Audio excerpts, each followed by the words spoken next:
Hey guys, it's Landon Blake with Redefine Horizons. We're just working our way through this set of videos on how to design forms for 8.5 by 11 paper in Inkscape or letter size paper, and I will tell you that I use most of these forms as PDF, so I don't actually use paper forms, but so we're designing forms for 8.5 by 11 PDFs. And so in the last video we went in, I kind of showed you how I had the page set up, explained how I set up the grid, then we designed this header. So we dropped in a logo from another drawing, and then we created our title text here and set it to align to the baseline grid, and we added this little divider line, which I noticed is just off just a little bit there. Okay, so now what we're going to do is we're going to go in and divide the design the first section of our form, body of our form here. And so I need a couple things there. We're gonna need the job name, the job number, and the date. So we're gonna create those labels. So I'm gonna make the text tool active, and I'm gonna come in here, draw some new text. And so this first one we'll make job name. Okay, and that's just coming up with the default text. So then I'm going to open the text and font dialog, and I'm going to say I know that the body font that we use at my company is Calibri, so I'll find that from my list here, and probably size 16 is going to be plenty. Alright, and then I'm just going to drag that up so that it lines up there with the grid. Now I'm going to select it, say edit, duplicate, and that's going to give me my next piece. We'll do one more.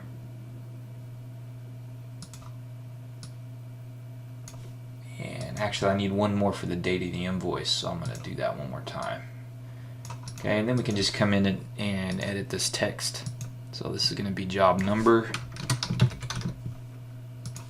This will be, I'm going to call this draft invoice date, and then this is going to be the date that we fill out the form.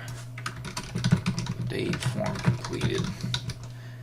Alright, now I want to go ahead and put some boxes in here that we can use for when we create the actual form in the PDF software. So to do that, I need to make a quick tweak to my grid. So I'm going to come in here on the spacing, and I'm going to set that to a tenth of an inch on the vertical. Okay, and what that allows me to do now is I can come in here and I can draw a box that's going to fit nicely on that grid. So I'll pull this in, and then I'll come. And I like all my boxes to line up if I can, so that looks like a good spot there. And we may end up changing that. Now I want to go in and just style that box. So I'm going to open my fill and stroke dialog here, and I'm going to tell it I don't want any fill on that. I want it to be transparent, but I do want a little stroke. That's fine, we'll leave it black for now. I'm going to say you can make it 2/10 of an inch. Okay. So now I've got that box. That looks a little thick, doesn't it? Let's make it 1/10 of an inch. Alright. Okay, and then I can copy this down.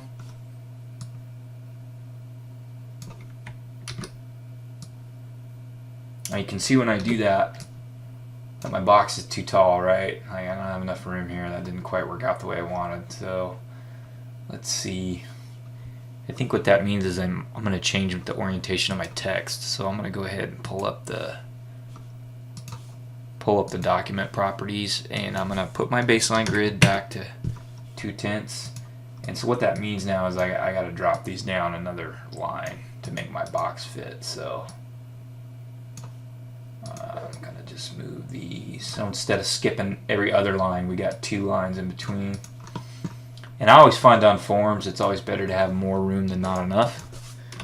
I'm going to change that back to 1/10 now, and I can. So the way it looks, the way I like to do these boxes for the date entry is I like them to hang just one unit down below the text baseline here, so you can see I'm setting that up so it does that. Oop, didn't want to do that.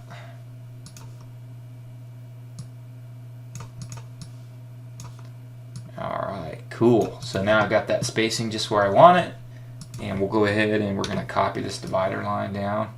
Now I notice when I do that, I want this divider line, the top and the bottom divider line should be a little thicker so they stand out. So I'm going to come over here to the stroke style, and I'm going to say make those 4/10 of an inch, and then I've got a color scheme here. You guys can't see it. I'll pull it over. This is my company color scheme that I've been using, and I'm going to go ahead and set that to be my primary color. So you notice I've got the red, green, blue values right here. So I'm going to go ahead and go to stroke paint, and I will plug in those values. Okay, now that bar stands out a little bit from this next one, and we've finished our first section there. So I'm just going to zoom to the page and hit save.